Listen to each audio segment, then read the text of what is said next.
नमस्कार दोस्तों, स्वागत आप सभी का मेरे YouTube चैनल इन्फो अकेडमी पर। और आज की वीडियो यह उन सभी कैंडिडेट्स के लिए है जो कैंडिडेट ग्रेजुएट हैं और कंबाइंड ग्रेजुएट लेवल का एग्ज़ाम की तैयारी कर रहे हैं। उन सभी कैंडिडेट के लिए आज की वीडियो है। उन सभी कैंडिडेट्स को आज एक नोटिफिकेशन जारी कर दिया गया है स्टाफ सिलेक्शन कमीशन के द्वारा। भारत सरकार का जो स्टाफ सिलेक्शन कमीशन है, इसके द्वारा CGL के लिए एक नोटिफिकेशन जारी कर दिया गया है 23 दिसंबर 2021 को।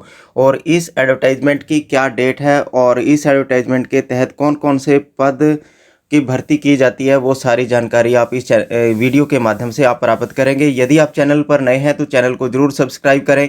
और इस CGL के एग्जामिनेशन के लिए जो कंबाइंड ग्रेजुएशन लेवल का ये एग्जामिनेशन होता है, इसके लिए आप एप्लीकेशन फार्म किस प्रकार से भरेंगे उसकी जानकारी भी इस चैनल के माध्यम से आने वाली वीडियो में दी जाएगी। आगे की वीडियो देखते हैं, उससे पहले आप सभी से निवेदन है कि आप चैनल को जरूर सब्सक्राइब करें, वीडियो को लाइक व शेयर जरूर करते रहें। ये कंबाइंड ग्रेजुएट लेवल एग्जामिनेशन है 2021 है। ये प्रत्येक वर्ष में कंडक्ट करवाया जाता है कंबाइंड ग्रेजुएट लेवल एग्जामिनेशन।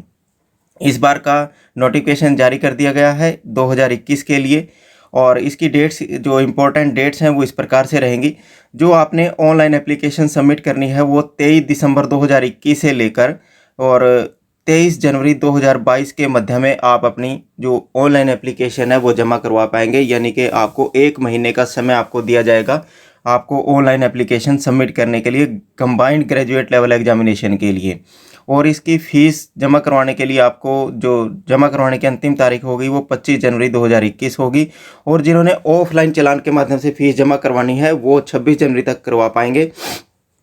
इस प्रकार जो 26 जनवरी तक आप अपना जमा करवा पाएंगे ऑफलाइन चालान के माध्यम से, वो 28 तक आप अपना एप्लीकेशन फॉर्म में जो करेक्शन है या कोई किसी प्रकार की कोई गलती है और जो ऑफलाइन पेमेंट है वो उसको शामिल करने के लिए आप 28 जनवरी तक आप अपना फार्म को कंप्लीट कर पाएंगे। इसके बाद आपका जो एग्जामिनेशन होगा, एग्जामिनेशन इसका 3 फेसेस में एग्जामिनेशन कंडक्ट करवाया जाता है। पहला फेस रहेगा टायर 1 जो कि अप्रैल 22 में इसका कंडक्ट कराया जाएगा। उसके बाद टायर 2 एग्जामिनेशन होता है और उसके बाद डिस्क्रिप्टिव टाइप का एक पेपर होता है टायर 3 में। पहले 2 पेपर होते हैं जो टायर 1 और टायर 2, ये एग्जामिनेशन ऑब्जेक्टिव टाइप्स में आपका कंडक्ट कराया जाता है। और जो टायर 3 का एग्जामिनेशन होता है वो डिस्क्रिप्टिव होगा, आपका सब्जेक्टिव होगा, यानी कि वो आपका CBT एग्ज़ाम नहीं होगा। CBT एग्ज़ाम पहले 2 आपके CBT एग्ज़ाम होंगे, कंप्यूटर बेस्ड आपके एग्जामिनेशन होंगे। और जो टायर 3 का एग्जामिनेशन होगा डिस्क्रिप्टिव, जिसे आप सब्जेक्टिव भी कह सकते हैं, वो आपका पेन पेपर के ऊपर कंडक्ट करवाया जाएगा। वो जिन कैंडिडेट को टायर 1 क्लियर हो जाएगा उनका टायर 2 कंडक्ट करवाया जाएगा। जिनका टायर 2 कंडक्ट करवाने के बाद क्वालिफाई कर लेंगे उनका टायर 3 कंडक्ट होगा। उसके बाद फिर DB होगी, डॉक्यूमेंट वेरिफिकेशन होगी, उसके बाद देन सिलेक्शन हो जाता है। इसमें कौन कौन से पद शामिल किए जाते हैं, जनरली ये सभी डिपार्टमेंट्स में जो पद होते हैं उन सभी के लिए एक कॉमन एग्जामिनेशन कंबाइंड, यानी इसीलिए इसका नाम कंबाइंड ग्रेजुएट लेवल एग्जामिनेशन रखा गया है। सभी डिपार्टमेंट्स के लिए एक ही एग्जामिनेशन कंडक्ट करवाया जाता है। सभी अलग अलग डिपार्टमेंट्स की इसमें पोस्ट शामिल की जाती हैं।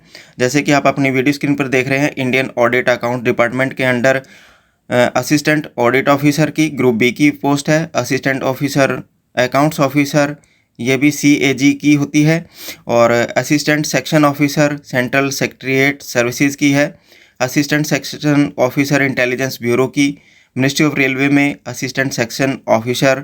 Assistant section officer armoured forces headquarter के लिए assistant section officer. Assistant section officer ये ministry of electronics and information technology के लिए। इसके बाद असिस्टेंट की होती है अन्य मिनिस्ट्रीज़ के लिए, डिपार्टमेंट्स के लिए। Assistant section officer tax inspector of income tax CBT के लिए, इंस्पेक्टर CGST के लिए। इसी प्रकार के sub inspector post, inspector post की, assistant superintendent Indian coast guard में असिस्टेंट की, ये विभिन्न प्रकार की पोस्टें होती हैं जो कि आपकी वीडियो स्क्रीन पर भी आपको दिखाई पड़ेगी। 36 प्रकार की ये पद हैं और अलग अलग डिपार्टमेंट्स की ये पोस्ट होती है। सभी के लिए कंबाइंड एग्जामिनेशन कंडक्ट करवाया जाता है। आपने किस पोस्ट पर जाना है उसके लिए आपको बाद में चॉइस पूछी जाती है और उस चॉइस के मुताबिक ही आप अप्लाई कर पाएंगे। और साथ में एज लिमिट भी दी गई है, इस एज लिमिट के मुताबिक ही आप अप्लाई कर पाएंगे। इस टेबल लेटर फॉर्म में एज लिमिट भी सभी के लिए दर्शाई गई है, किस पोस्ट के लिए क्या है वो उसी हिसाब से आप अपना आवेदन में प्रेफरेंस में जब पूछा जाएगा तो आप दे सकते हैं। इन सभी के लिए आपकी क्वालिफिकेशन किस प्रकार से रहेगी और उससे पहले आप एज लिमिट देख लेते हैं। सभी पोस्टों के लिए जो एलिजिबिलिटी है वो 18 से 27 वर्ष के बीच में रहती है और कुछ पोस्टों की 20 से 30 रहती है और कुछ पोस्टों की 18 से 30, 18 से 32 अकॉर्डिंग टू योर कैटेगरीज के मुताबिक भी रहती है। और ऊपरी आयु सीमा में जो candidate SC ST OBC handicapped हैं या हैंडीकैप्ड OBC हैं उनको भी ऊपरी आयु सीमा में छूट प्रदान की जाती है भारत सरकार के नियमों के मुताबिक। जैसे कि आप अपनी वीडियो स्क्रीन पर भी आप देख रहे हैं, SC ST को 5 वर्ष की ऊपरी आयु सीमा में, OBC को 3 वर्ष की, हैंडीकैप्ड को 10 वर्ष की ऊपरी आयु सीमा में, एक्स सर्विसमैन को भी मिलती है। इसी प्रकार सभी कैटेगरीज हैं, जो कैटेगरीज ये बनी हुई हैं उनके मुताबिक आपको ऊपरी आयु सीमा में भी छूट प्रदान की जाती है। इस एग्जामिनेशन में आपको जो ऑनलाइन अपना एग्जामिनेशन फॉर्म भरना है उसके लिए आपको छूट भी प्रदान की जाती है। इसके बाद आगे देख लेते हैं कि इसकी जो जरूरी योग्यता किस प्रकार से रहेगी। जरूरी योग्यता भी आपकी इस प्रकार से रहेगी, आपकी वीडियो स्क्रीन पर आपको दिखाई पड़ रही होगी। जरूरी योग्यता की जो गणना है वो 23 जनवरी 2022 को की जाएगी। Assistant audit officer, assistant accounts officer के लिए जो जरूरी योग्यता है वो बैचलर डिग्री किसी भी रिकॉग्नाइज इंस्टीट्यूट से या यूनिवर्सिटी से पास कर रखी होनी चाहिए। डिजायरेबल में chartered accountant, cost of management account, company secretary, master in commerce, master in business study, ये आपकी डिजायरेबल में है। यहाँ ज़रूरी योग्यता जो है वो बैचलर डिग्री है किसी भी रिकॉग्नाइज यूनिवर्सिटी से। यदि आपके पास एडिशनल कोई क्वालिफिकेशन होगी अकाउंट्स में तो आपको वरीयता भी दी जा सकती है। इसी प्रकार जूनियर स्टैटिक ऑफिसर के लिए बैचलर डिग्री किसी भी सब्जेक्ट में किसी भी यूनिवर्सिटी या इंस्टीट्यूट से कम 60% अंकों के साथ, और 12th स्टैंडर्ड तक आपके पास मैथमेटिक्स भी होना चाहिए। इसके बाद स्टैटिकल इन्वेस्टिगेटर ग्रेड 2 के लिए बैचलर डिग्री विद स्टैटिक्स के डिग्री आपके पास होनी चाहिए। Assistant in national company law appellate tribunal के लिए जो जरूरी योग्यता है बैचलर डिग्री और डिजायरेबल में लॉ की डिग्री आपके पास होगी, अप्लाई कर पाएंगे। Research institute in human rights commission जो है नेशनल ह्यूमन राइट कमीशन के लिए बैचलर डिग्री आपकी किसी भी इंस्टीट्यूट से और कम से कम 1 वर्ष का रिसर्च का एक्सपीरियंस आपका। और बाकी अन्य सभी पदों जो इसके अलावा जो अन्य सभी पद हैं उनके लिए बैचलर डिग्री किसी भी रिकॉग्नाइज यूनिवर्सिटी से आपने पास कर रखा होना चाहिए। जो आपकी क्वालिफिकेशन है वो 23 जनवरी इस भर्ती की अंतिम तारीख को 23 जनवरी 2022 को आपकी बैचलर डिग्री कंप्लीट होनी चाहिए, तभी आप इस एग्जामिनेशन में भाग ले पाएंगे।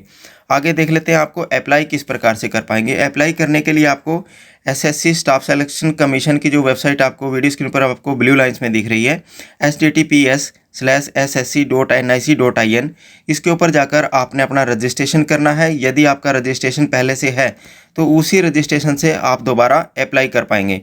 अप्लाई करने के लिए आपको फ़ोटोग्राफ्स की ज़रूरत पड़ेगी, सिग्नेचर की ज़रूरत पड़ेगी, इसके अलावा आपकी कोई ज़रूरत नहीं पड़ती। एप्लीकेशन की फ़ीस की बात कर लेते हैं। इस एग्जामिनेशन को देने के लिए आपको जो एप्लीकेशन फ़ीस की ज़रूरत पड़ती है वो है 100 रुपये। 100 रुपये आपने पे करनी है जनरल और OBC के कैंडिडेट्स को। इसके अलावा जितने भी कैंडिडेट्स हैं, चाहे वो वुमेन कैंडिडेट हैं, SC कैंडिडेट हैं, ST कैंडिडेट हैं, हैंडीकैप्ड हैं, एक्स सर्विसमैन कैंडिडेट हैं, उन्हें किसी भी प्रकार की कोई एप्लीकेशन फ़ीस नहीं देने की आवश्यकता होती। और जो फीस है वो भीम UPI के माध्यम से, नेट बैंकिंग के माध्यम से, वीसा मास्टर कार्ड के लिए मास्टर रुपे कार्ड के माध्यम से आप इसको पेमेंट कर सकते हैं। इस प्रकार इस जो कंबाइंड ग्रेजुएशन लेवल का ये एग्जामिनेशन है, इसमें आप भाग लेने के लिए आप अपना ऑनलाइन एप्लीकेशन सबमिट कर सकते हैं। ऑनलाइन एप्लीकेशन सबमिट करने के लिए आपको स्टाफ सिलेक्शन कमीशन की जो ऑफिशियल वेबसाइट है ssc.nic.in, उसके ऊपर जाकर आप अपना 23 दिसंबर से लेकर 23 जनवरी के मध्य में अपना ऑनलाइन एग्जामिनेशन के लिए ऑनलाइन एप्लीकेशन फार्म अपना अप्लाई कर सकते हैं। ऑनलाइन एप्लीकेशन फार्म किस प्रकार से भरेंगे वो आने वाली वीडियो में इस चैनल के माध्यम से आपको बता दिया जाएगा। तब तक आप चैनल पर जरूर बने रहें, चैनल को जरूर सब्सक्राइब करते रहें, वीडियो को लाइक व शेयर जरूर करते रहें।